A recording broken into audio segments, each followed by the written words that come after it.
600 five-star reviews. This Firecracker Ground Chicken is definitely one of my most popular recipes of all time.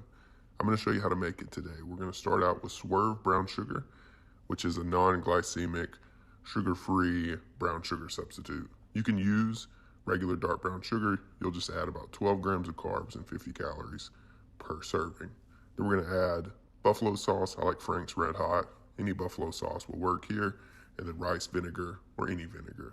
We got crushed red pepper flakes, a little bit of granulated garlic or garlic powder, ground ginger. You can use fresh garlic and ginger if you want. Just you'll whisk them straight into the sauce along with everything else. We got a little kosher salt and black pepper. That's it. So you want to whisk this sauce together until everything is smooth, and then we'll set it aside. Nothing fancy here. Then it's time to cook your chicken. I like to use a little bit of chili oil. It is a Firecracker Ground Chicken. Let's add a little bit more heat. Why not? You can use olive oil or avocado oil if that's all you have. About a half tablespoon to a tablespoon will do.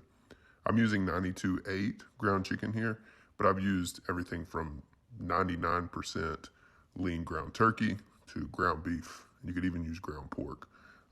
Whatever you use, we want to be sure and leave it alone once it's in the pan.